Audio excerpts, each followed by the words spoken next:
11절에서 26절 말씀입니다. 마가복음 11장 11절에서 26절 말씀, 오늘은 박수현 자매가 공독해 주겠습니다.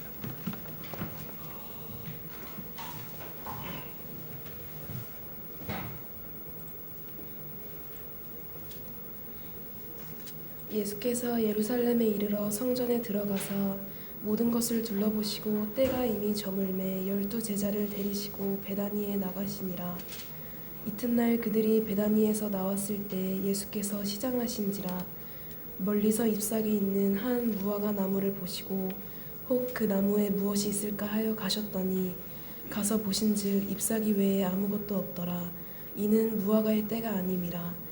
예수께서 나무에게 말씀하여 이르시되 이제부터 영원토록 사람이 내게서 열매를 따먹지 못하리라 하시니 제자들이 이를 듣더라.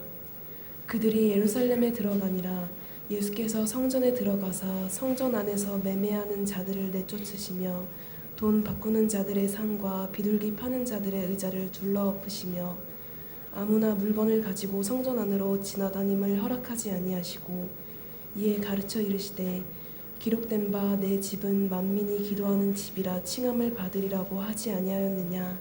너희는 강도의 소굴을 만들었도다 하시매 대제사장들과 서기관들이 듣고 예수를 어떻게 죽일까 하고 꾀하니 이는 무리가 다 그의 교훈을 놀랍게 여김으로 그를 두려워함일러라. 그리고 날이 저물매 그들이 성 밖으로 나가더라. 그들이 아침에 지나갈 때에 무화과 나무가 뿌리채 마른 것을 보고 베드로가 생각이 나서 여짜오되 랍비여 보소서 저주하신 무화과 나무가 말랐나이다. 예수께서 그들에게 대답하여 이르시되 하나님을 믿으라.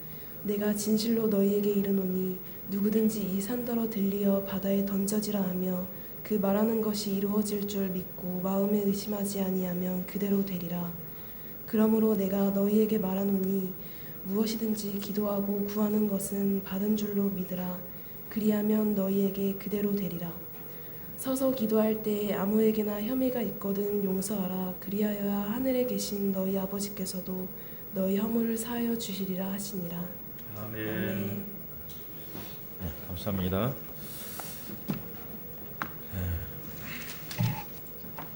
우리 이제 같이 한번 손을 얹고 가슴에다 한번 손을 얹고 나 자신을 예수님의 이름으로 축복합니다.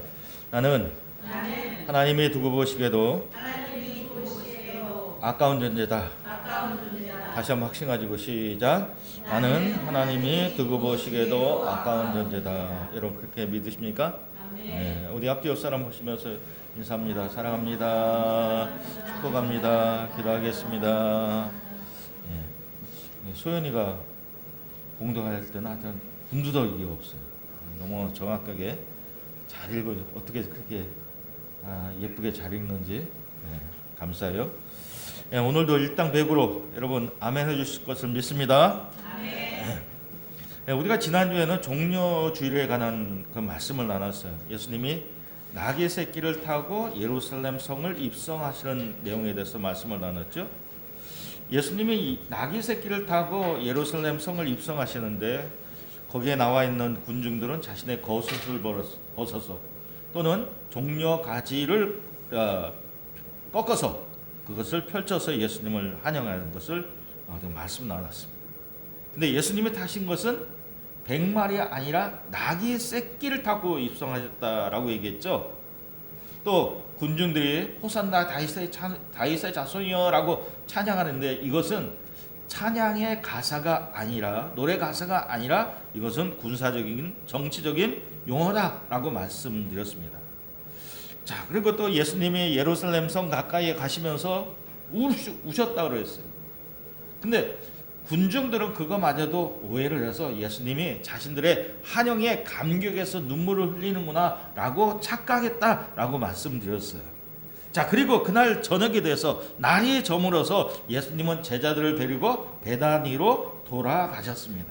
자, 오늘 본문에 날이 저물어 베다니에 가신 일을 2번 기록하고 있어요. 2번 이틀 연속 되어집니다. 자, 11절을 보세요. 11절을 보니까 예수께서 예루살렘에 이르러 성전에 들어가시니 모든 것을 둘러보시고 때가 이미 저물매 어떻게 됐다고요? 네, 이미 저물었다. 그 다음에 19절 보십니다. 그 다음 날이에요. 그리고 날이 저물매 그들이 성 밖으로 나가더라. 여러분, 왜 날이 저물어 이것을 반복해서 기록했을까? 저자의 의도는 뭘까? 이는 마치 조선의 국군이 다 해서 이제 조선이 망했다라고 하는 그런 의미예요. 이는 마치 성전이 그 기능을 다해서 이제 망했다, 저물어 간다라고 이렇게 해석되어질 수 있어요. 자, 그래서 일어난 사건이 뭐냐면, 무화과 나무의 사건이었고, 그리고 성전을 정화시키는 사건이라는 것이죠. 자, 여러분, 저를 보세요. 예수님의 성전을 깨끗하게 하신 것은 이번이 처음이 아닙니다. 그래서 예수님의 사역 초기에도 3년 전에도 예수님이 성전을 깨끗게 하는 일을 하셨어요. 그때도 예수님의 채찍을 만들어서 성전에서 팔고 있는 양과 소를 성전 밖으로 내쫓았고 또 어떻게 장사하는 사람들의 상을 뒤집어 엎었어요. 그러면서 예수님이 말씀하신 게 뭐예요? 내 아버지의 집을, 기도하는 집을 너희가 강도의 소굴로 만들었다, 장사꾼의 소굴로 만들었다라고 책망하셨어요. 그리고 왜 이런 일을 하느냐라고 하는 묻는 사람들에게, 표적을 구하는 저들에게 예수님께서 뭐라고 하셨어요? 이 성을 헐라, 그러면 내가 사흘 동안 일으키리라 라고 말씀하셨어요. 자, 그런데 여러분, 이 3년이 지났는데 그때나 지금이나 변화가 없어요. 오히려 더 악하면 했겠지 변화가 없는 거예요. 그래서 벌어진 일이 오늘 무화과 나무의 사건이고 성전 정화 사건인 것을 보게 돼요. 자, 날이 저물었어요. 베다니에 들어가셨다가 다시 이튿날 예수님이 제자들과 함께 예루살렘 성으로 들어가시는데, 가시는 길에 예수님이 좀 시장하셨던 것 같아요. 그날 아침에는 아침을 안 드셨는지 모르겠어요. 좀 시장하셔서 멀리에서 잎사귀가 있는 무화과 나무를 보고 그 나무에 가까이 갔더니 무화과 나무에 열매가 없더라는 얘기예요. 무화과 나무에 열매가 없어서 그 무화과 나무를 저주하셨어요. 뭐라고 저주하셨어요? 이제부터 영원토록 사람이 내게서 열매를 따먹지 못하리라. 다시 한번 할까요? 이제부터 영원토록 사람이 내게서 열매를 따먹지 못하리라 라고 저주하셨어요. 자, 그런데 오늘 말씀은 무화과의 때가 아니라고 얘기하고 있어요. 여러분, 이게 무슨 말인가요? 자, 여러분, 먼저 무화과라고 하는 것을 한자로 보면 꽃이 없는 나무, 한자로 하면 그런 의미, 꽃이 없는 나무가 무화과예요. 근데 여러분, 꽃이 없는 열매는 없어요.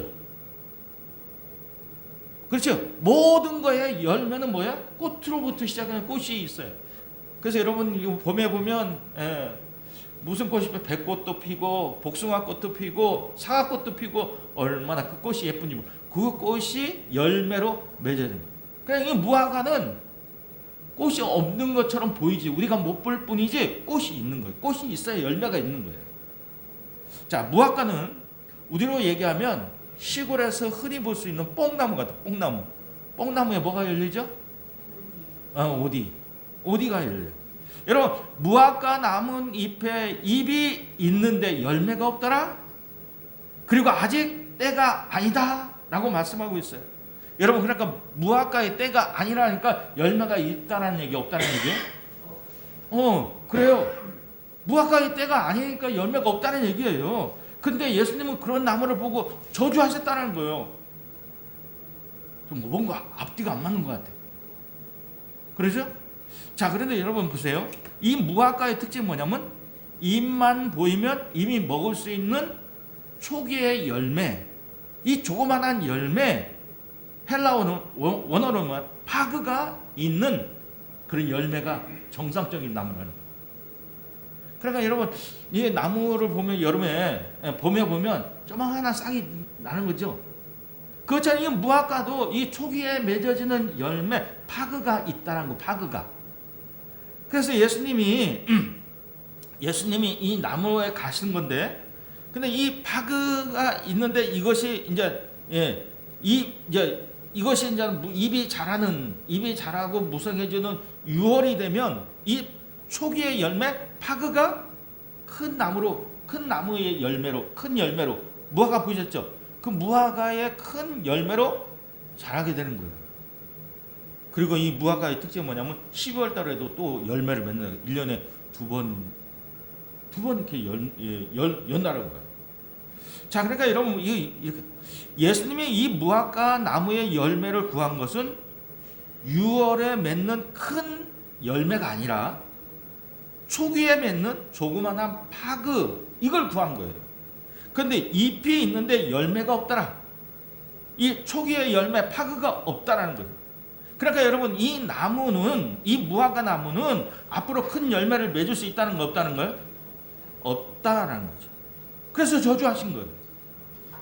자, 여러분 무화과는 잎으로 자신을 드러내고 그리고 열매로 그 생명이 있음을 증명하는 나무예요.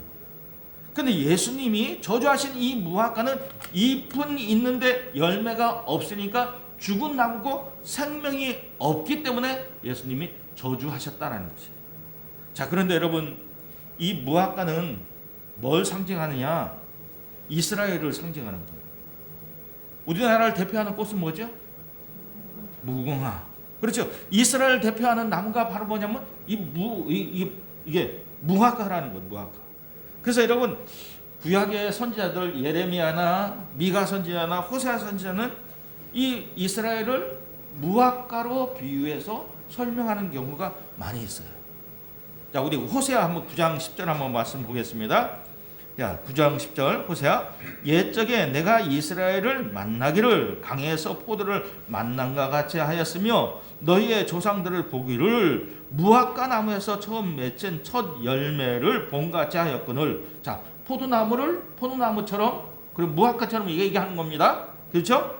본과 같이 하였거늘 그들이 바알불에 가서 부끄러운 우상에게 몸을 드림으로 저희가 사랑하는 우상같이 가증하여졌도다. 이렇게 얘기하고 있는 것을 보게 돼요. 자, 그러니까 여러분 이 무화과는 뭘 상징하냐? 이스라엘을 상징하는. 그러니까 예수님은 이 무화과에 대한 저주를 하지만 이 무화과가 상징하고 있는 것은 이스라엘인 거예요. 이스라엘. 근데 이스라엘을 왜 저주하시는 거냐? 생명이 없기 때문에 그렇다는 거예요. 생명이 없. 자, 여러분 예수님이 보시기에는 이스라엘의 모습이 이 무화과 같다. 열매가 없이 잎만 무성한 무화과, 그 속에 생명이 없는 무화과. 여러분 이 무화과는 목재로는 쓸 수 없어요. 다만 이 나무에서는 뭘 구하냐? 열매만 구하는 거예요. 열매만. 여러분 포도나무가 그렇지. 포도나무가 목재로 쓸 수 없어요. 포도나무는 열매로 구하는. 무화과도 마찬가지예요. 자, 그런데 여러분 그런데 이 나무가 열매 없더라는 거예요. 열매 없이 잎만 무성한 무화과라는 거예요. 자, 여러분 잎이 풍성하다는 건 뭘 얘기하는가?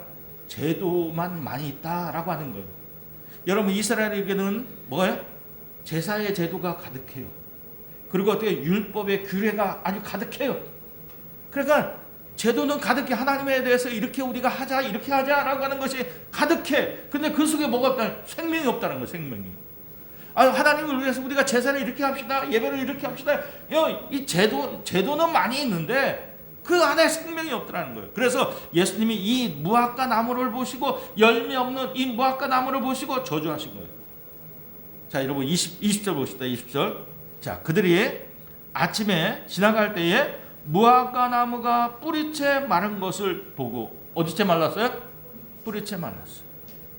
여러분 여기 뿌리는 생명의 근원을 얘기하는 거예요. 생명의 근본을 얘기하는 거예요. 이 뿌리는 생명의 근원을 얘기하는데 하나님과의 관계에서 관계가 끊어졌기 때문에 생명이 없는 거예요. 뿌리가 마른 거예요. 여러분 우리의 영혼의 생명은 누구와 맺어져야 되냐? 하나님과 맺어져야 돼요. 하나님과. 그래야 생명이 있는 거예요. 하나님과 관계가 끊어지면 생명이 없는 거예요. 생명이 없는 거예요. 자, 그래서 여러분 요한복음 15장에 보면 예수님이 자신은 농부고 자신은 포도나무고 하나님은 농부라라고 말씀하시면서 뭘 말씀하시냐면 이렇게 말씀하셨어요. 요한복음 15장 2절 말씀 봅시다. 자, 요한복음 15장 2절. 자, 시작. 무릇 내게 붙어 있어 열매를 맺지 아니하는 가지는 아버지께서 그것을 제하여 버리시고 무릇 열매를 맺는 가지는 더 열매를 맺게 하려 하여 그것을 깨끗하게 하시니라. 여러분, 이것이 믿음의 원리, 생명의 원리라는 거예요. 붙어 있어야 된다는 건 붙어 있어야 된다는 거예요. 뿌리가 살아 있어야 된다는 거예요. 뿌리가. 그러니까 여러분, 이 얘기죠. 열매가 있느냐 없느냐에 따라서 열매가 있으면 아버지께서, 농부 되신 아버지께서 어떻게 더 많은 열매를 맺게 하기 위해서 깨끗하게 하신다는 거예요. 깨끗하게 하신다. 축복하신다는 거예요. 근데 열매가 없는 것은 어떻게? 가지는 제거해버린다는 거예요. 제거해버린다. 저주하신다는 거예요. 그리고 여러분, 이 열매가 붙어 있느냐 없느냐의 결정적인 이유는 뭐냐? 이 가지가 나무에 붙어 있느냐 없느냐. 그리고 그 모든 궁극어는 뿌리에 써 있는데 그 뿌리는 하나님과의 관계가 있느냐 없느냐 여기 있다는 거죠. 여러분에게 삶의 열매가 있습니까? 여러분에게 삶의 열매가 있어요? 예수를 믿고 조금이라도 변화된 삶이 내게 있습니까?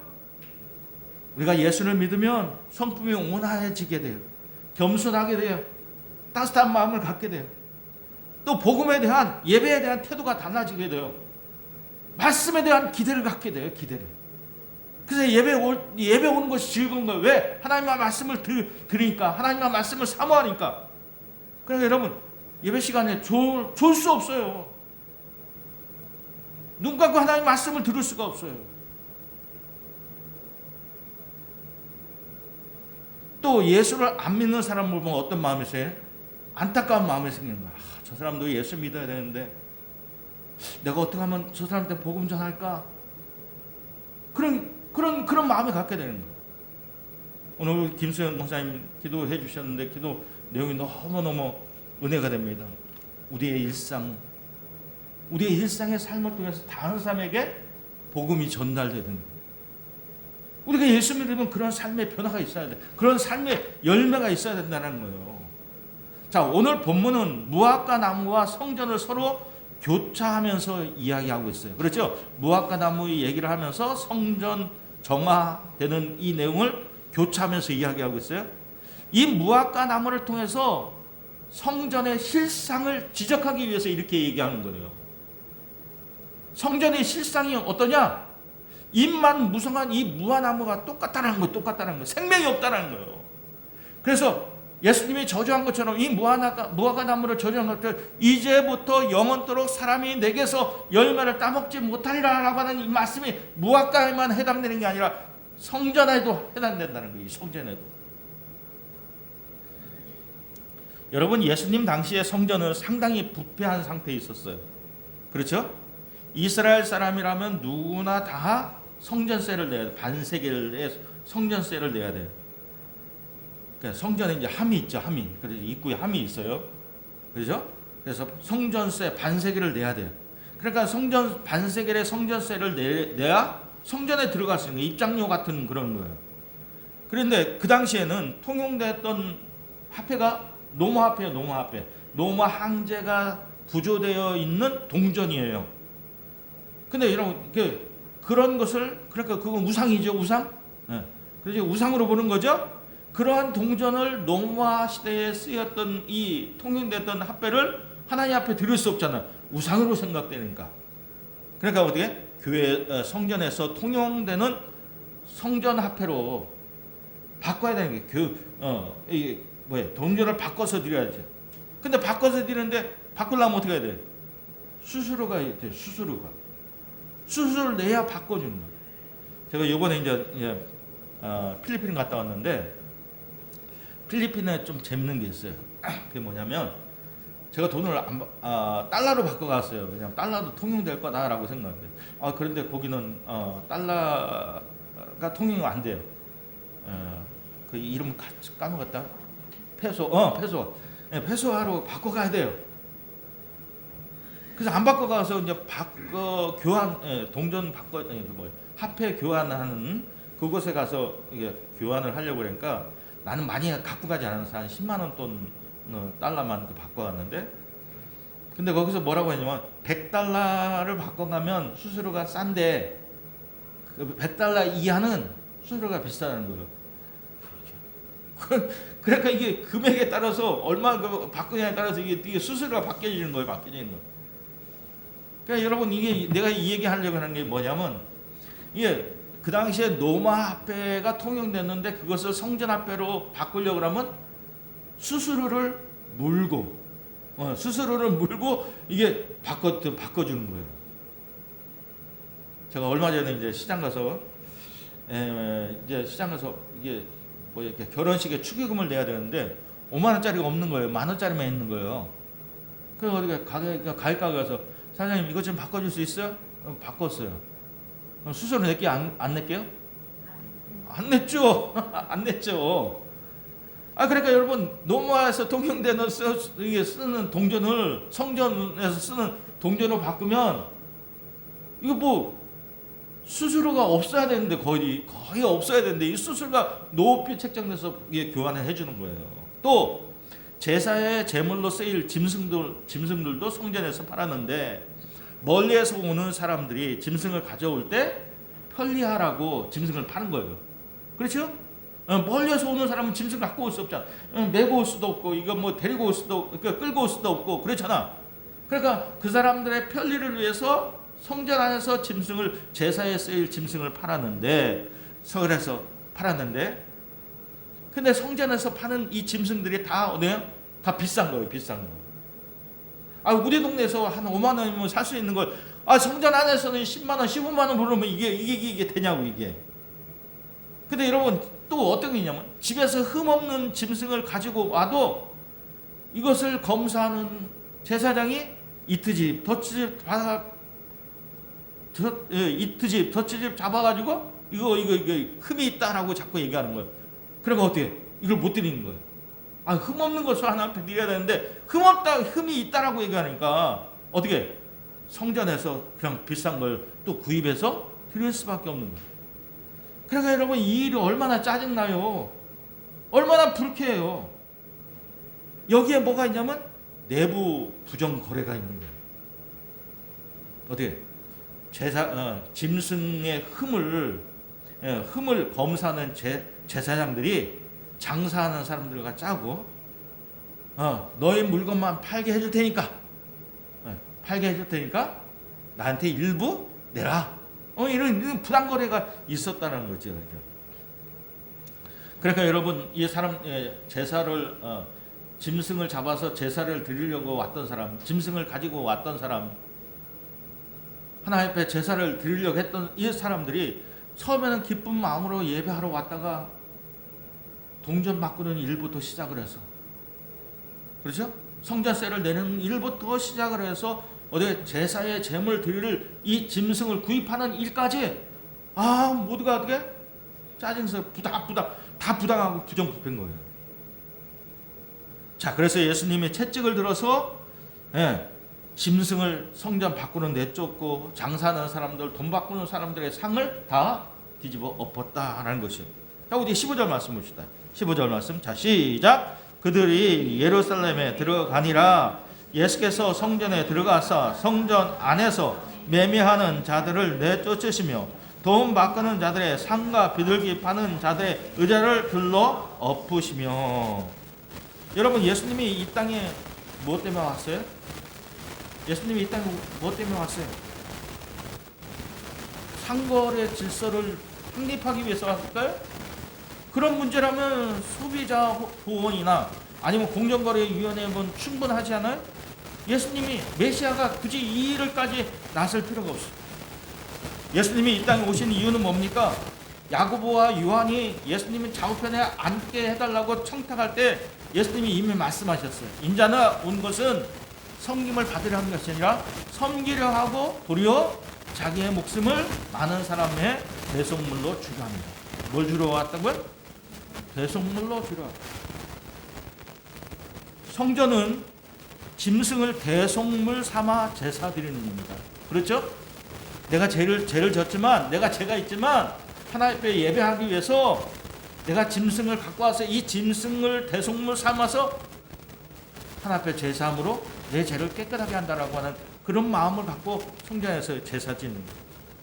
근데 예수님이 친히 이러한 대속물이 되시겠다는 거예요. 그러면 여러분 더 이상 성전이 필요해요? 필요 없어요? 필요 없는 거죠.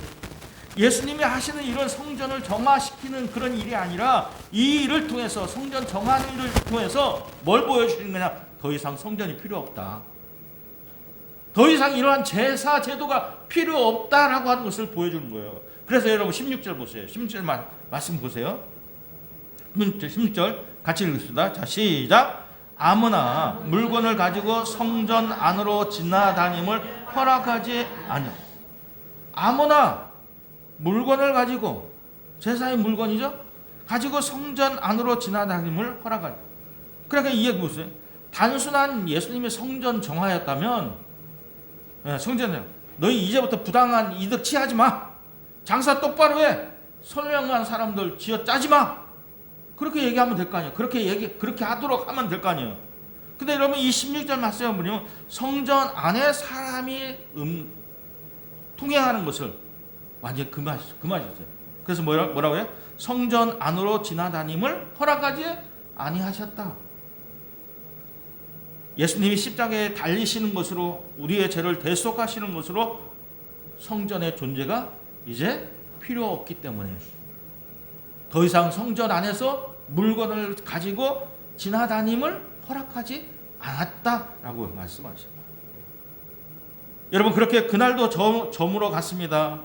예수님도 제자들과 함께 성 밖으로 나갔어 베다니에 가셨어요. 다음 날 제자들과 함께 성 안으로 들어오는데, 어제 예수님이 저주하신 무화과 나무가 뿌리채 마른 것을 보고 베드로가 이를 보고 생각이 나서 예수님께 여쭤봅니다. 21절, 베드로가 생각이 나서 여쭈되 랍비여 보소서, 저주하신 무화과 나무가 말랐나이다. 여러분, 여기 말씀에 베드로가 생각이 나서라고 하는 이 말씀을 왜 기록했을까요? 이 말씀이 왜 있을까? 어제 예수님이 무화과 나무가 말라 죽을 것을 저주하는 것을 모든 제자들이 다 들었어요. 그런데도 이 나무가 정말 죽을 것이다? 그렇게 생각하지 못한 것 같아요. 근데 오늘 와서 보니까 정말 죽었네? 그래서 베드로가 그때서야 예수님이 하신 말씀이 생각나서 그렇게 지금 기록하고 있는 거예요. 그러면서 예수님께 여쭙다는 거죠. 그러면 예수님이 뭐라고 얘기해야 돼요? 베드로가 그렇게 여쭈었으면 뭐라고 얘기해야 될까요? 예수님 뭐라고 대답해야 될까요? 베드로가 그렇게 물어봤어요. 주님, 이게 말라 정말 죽었습니다 라고 얘기하면 예수님 뭐라고 대답할까요? 뭐라고 대답해야 맞는 얘기예요? 내가 어제 그렇게 말하지 않았냐 라고 얘기하든가, 그렇죠? 아니 너 왜 이렇게 호들갑 떠냐 라고 얘기하든가, 아니면 이런 열매 없는 무성한 잎만이 있는 나무는 쓸모없다 라고 얘기하면 되잖아요. 근데 예수님 무슨 말을 했어요? 예수님의 대답이 동문서답처럼 얘기하셨어요. 뭐라고 얘기하셨어요? 22절 보세요. 22절, 예수께서 그들에게 대답하여 이르시되 하나님을 믿으라. 뭘 믿으라고요? 하나님을 믿으라. 23절, 내가 진실로, 계속 시작, 내가 진실로 너희에게 이르노니 누구든지 이 산더러 들리어 바다에 던지라 하며 그 말하는 것이 이루어진 줄을 믿고 마음에 의심하지 아니하면 그대로 되리라. 여러분, 난데없이 믿음에 대해서 이야기하시고 예수님이 산에 대해서 이야기하는 거예요. 이 산이 들리어 바다에 던져지라 하면 그대로 될 것이다 라고 말씀하시는 거예요. 여러분, 무화과 나무를 저주하신 것은 성전에 대한 종말을 지적하는 거다라고 얘기했죠. 같은 맥락으로 봐야 돼요. 여러분, 예수님이 말씀하시는 이 산은, 성전이 있는 이 산은 시온산이에요. 시온산이에요. 이 바다에 던져지라라고 하는 얘기는 뭐냐면 심판을 얘기하는 거예요. 요한계시록 말씀에 보면 바다에 던져지는 심판에 대해서 많은 말씀이 나오죠. 그렇죠? 예? 그렇죠? 여러분, 요한계시록에 보면 그렇죠. 바다에 던져지는 하나님의 심판이죠. 그러니까 여러분, 이 산이 들려 바다에 던져지는 심판을 얘기하는 거예요. 결국 예수님의 말씀 뭐냐면 이제는 믿음만 있으면 예수님의 성전 철폐 선언에 동참할 수 있다는 거예요. 어떤 믿음? 하나님께서 예수님을 통해서 하시는 일을 믿으면, 이 믿음만 있으면 성전 철폐 선언에 너희도 동참할 수 있다, 이 얘기예요. 자, 여러분, 다시 말합니다. 다시 말해서 성전은 앞으로 쓸모없다라고 하는 이 말씀은 예수님만 말씀할 수 있는 것이 아니라 예수님을 통해서 하시는 하나님의 일을 믿는 사람이라면 누구든지 성전 철폐 선언에 동참할 수 있다는 얘기예요. 여러분, 무슨 말인가 이해되시죠? 여러분, 그 당시에 많은 제사장들 앞에 이 성전은 이제 쓸모없습니다라고 하는 것이 얼마나 어려운 일이에요. 예수님만 할 수 있는 얘기가 아니라, 이 성전은 헐라, 그럼 내가 살만한 내가 지르라, 이거 예수님만 할 수 있는 것이 아니라 하나님이 하시는, 예수님을 통해서 하시는 일을 믿는 사람이라면 그 누구도 믿음으로 이 얘기를 할 수 있다는 얘기예요. 그러니까 여러분, 앞으로 중요한 것은 성전이 아니라는 거예요. 성전이 아니라는 거예요. 뭐가 중요하다? 믿음이 중요하다는 거예요. 하나님이 하시는 일을 믿는 것이 중요한 거예요. 예수님을 통해서 우리를 구속하실 하나님이 하시는 일을 믿는 것이 중요하지, 이 성전이 중요한 것이 아니라는 것입니다. 근데 여러분, 이 사실을 믿지 못하면, 예수님이 하시는 일을 믿지 못하면 이 성전이 무너지리라 하면 이거 유대인들한테 이거 어떤 일이에요? 깜짝 놀랄 일이잖아요. 깜짝 놀랄 일이잖아요. 아니, 깜짝 놀랄 일이 아니라 화를 낼 일이야, 화를 낼 일. 그렇죠? 화를 낼 일이에요. 그러니까 예수님을 정죄할 때 뭐라고 정죄했어요? 예수님을 십자가에 정죄할 때 뭐라고 했어요? 이가 성전은 헐라고 했다, 살만 진다고 했다, 그렇게 정죄하잖아. 여러분, 지금까지 성전은 하나님과 만남의 통로였다면 이제는 성전이 없어져요. 이 성전이 없어요. 그렇다고 해서 하나님과의 관계가 단절되는 것은 아니라는 것이죠. 이제 믿음과 기도를 통해서 하나님께 나아갈 수 있다는 거예요. 지금까지는 성전에서 짐승을 제물로 바치면서 하나님께 간구했다면 이제는 믿음을 갖고 하나님께 그냥 구할 수 있다는 거예요. 기도할 수 있다는 거예요. 자, 예수님이 성전에서 매매하는 자들을 내쫓고 돈 바꾸는 자들의 상과 비둘기파는 자들의 의자를 둘러엎으셨어요. 성전이 없어질 것으로 생각하지는 사람들은 이러한 일을 보면서도 성전이 없어질 거라고는 생각하지 못했을 거예요. 예수님께서 이 성전을 헐라라고 할 때 그것이 뭘 의미하는지도 몰랐을 거예요. 그렇죠? 그냥 성전을 그냥 깨끗하게만 하시려고 하는가 보다 라고만 생각했지, 이 성전이 없어질 것이다, 그것까지 생각을 못했을 거예요. 하지만 없어진다는 거예요. 자, 그래서 누구든지 이 산더러 들리어 바다에 던지라 하며 그 말하는 것을 이루어진 줄을 믿고 마음에 의심치 아니하면 그대로 되리라 라고 말씀하신 거예요. 그리고 이어서 말씀하신 게 내용이 뭐예요? 24절이죠. 어디 24절 같이 한번 봅시다. 24절, 자, 시작.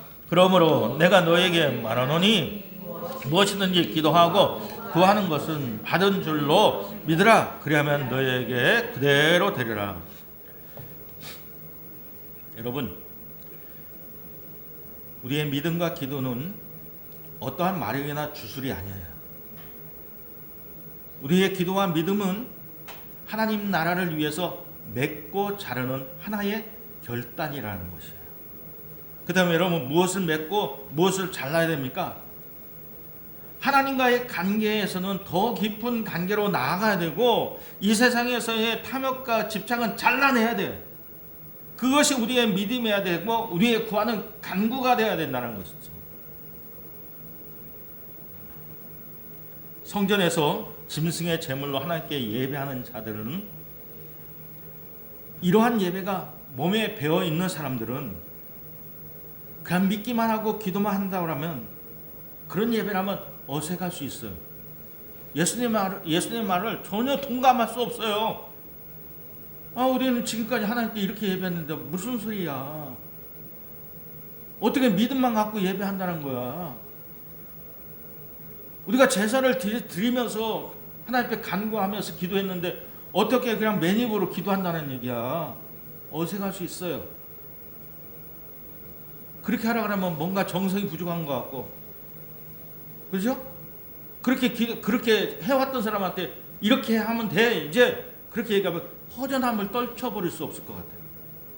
그래서 뭐라 그래요? 무엇이든지 기도하고 구하는 것은 받은 줄 믿으라 라고 예수님 말씀하시는 거예요.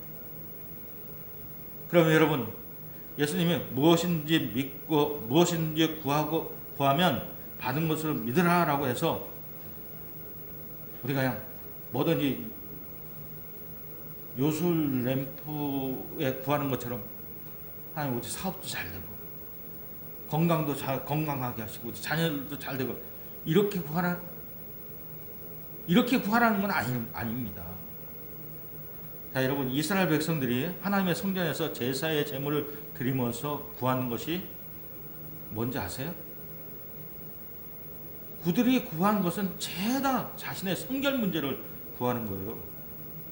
죄에서 벗어나 하나님 앞에 바로 서기를 구했던 거예요. 그러니까 여러분 보세요. 이들이 이제 재물을 갖고 오잖아요. 재물을 갖고 와요. 재물을 갖고 와요. 뭐 때문에 재물을 갖고 온 거예요? 뭐 때문에 재물을 갖고 온 거예요? 제사 안 받기 위해서.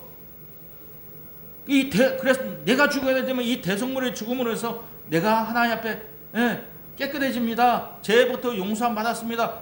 이걸 확증하기 위해서 제사 지내는 거잖아요.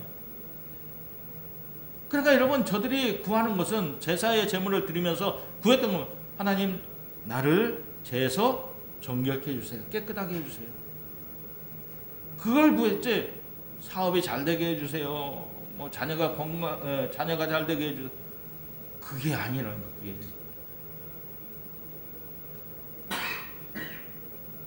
이제는 성전은 없지만 제사의 제물로 기도하는 일은 없지만 그냥 너희가 믿고 기도하면 받는다라고 주님 말씀하세요. 예전에는 자신들이 가져온 양이 불타는 것을 보면서 제사함을 확증받았다면 이제는 그냥 너희가 믿고 기도하면 된다. 그렇게 말씀하십니다. 근데 조건이 있어요. 근데 여러분, 조건이 있어요. 다른 사람의 죄를 용서해야 돼요. 여러분, 예수님이 이미 제자들에게 가르쳐준 주기도문 내용에도 이 내용이 포함되어 있습니다.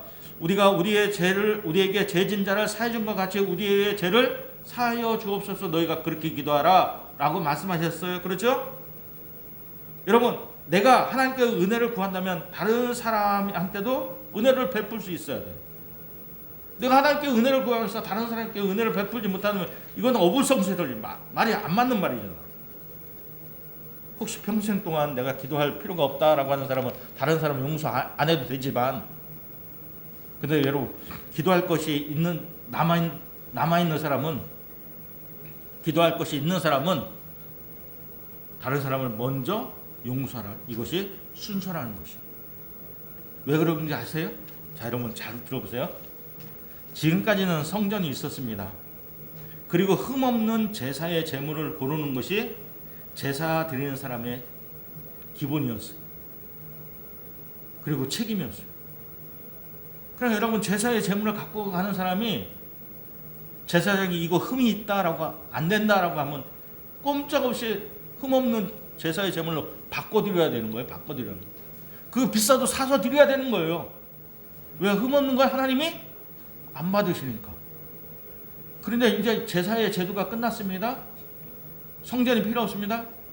근데 우리에게 흠이 뭐냐? 다른 사람을 용서하지 못하는 거예요. 다른 사람을 용서하지 못하는 거. 다른 사람, 이게 우리의 흠이 되는 거예요. 자, 이제 뭐예요? 전에는 제사의 제물을 갖고 와서 이것이 나를 대신했지만 이제는 어떻게? 내가 하나님 앞에 드리는 제물이 되잖아요. 근데 내게 흠이 있으면 돼요? 없어요? 없어야 돼요? 없어야 돼요. 근데 흠이 되는 게 뭐냐? 다른 사람의 혐의를 용서하지 않는 거예요. 자, 그래서 25절 그 얘기예요. 25절 보십시다. 자, 시작. 서서 기도할 때에 아무에게나 혐의가 있거든 용서하라. 그리하여야 하늘에 계신 너희 아버지께서도 너희의 허물을 사하여 주시리라. 자, 그러니까 오늘 말씀해 보면 예수님이 성전을 깨끗하게 하면서 엉뚱하게 지금 이야기를 하셔요. 네? 베드로가 무화과 나무가 말라 죽었습니다라고 얘기하는데 예수님은 동문서답처럼 말씀하시면서 너희가 믿어라, 너희가 기도하라, 그렇게 말씀하십니다. 자, 25절 내용 다시 한번 봅니다. 누가에게 혐의가 있거든 용서해라. 만약 그것이 용서가 안 되면 내게 뭐가, 내가 하나님 앞에 제사를 하는데 내게 그것이 내게 흠이 된다는 것. 내게 하나님 앞에 드리는 내 자신이 흠이 된다는 것이에요. 여러분, 흠 있는 제사는 하나님이 기뻐 받으셔요, 안 받으셔요? 안 받으셔요. 그러면 여러분, 혐의가 뭐냐? 여기 25절에서 얘기하는 혐의가 뭐냐면 원망, 불평, 다른 사람 미워하는 마음, 고발하고 싶은 감정, 이런 걸 가리키는 거예요. 이런 게 혐의예요. 그러니까 이런 것이 있다면 다른 사람한테 원망의 마음, 불평의 마음, 미운 마음, 고발하고 싶은 마음, 그런 마음이 있다면 그걸 다 용서하라는 거예요. 그래야 흠이 없는 제물로 내가 하나님 앞에 예배할 수 있다는 거예요. 여러분, 그러한 흠이 없는 제사, 하나님이 기뻐하시는 제사, 그런 제사를 드릴 수 있기를 주의 이름으로 축원합니다. 자, 우리 같이 이제 기도합니다. 오늘 주신 말씀 뭡니까? 입이 무성하지만 열매 없는 무화과 나무를 예수님이 질타하셨어요. 지금까지 성전은 하나님을 만나는 중요한 장소였지만, 그러나 그 속에 생명이 없기 때문에, 하나님과의 관계가 없기 때문에 주님은 이제 이 성전은 더 이상 필요 없다라고 말씀하셨어요. 그래서 이 성전을 청하신 거예요. 여러분, 그렇다면 나는 어떤가? 입만 무성하고 열매 없는 무화과 나무는 아닌가? 말뿐인 믿음만 있고 행함이 없는 믿음은 아닌가? 여러분, 돌아보면서 오늘 주신 말씀 생각하면서 우리 같이 한번 기도하겠습니다. 한번 주여 한번 부르시고 기도하겠습니다. 기도합니다. 주여, 아버지 감사합니다. 감사합니다. 오늘 우리에게 말씀하여 주신 것이 아버지 감사합니다. 감사합니다. 주님, 잎이 무성한 무화과 나무를 보시고 저를 아버지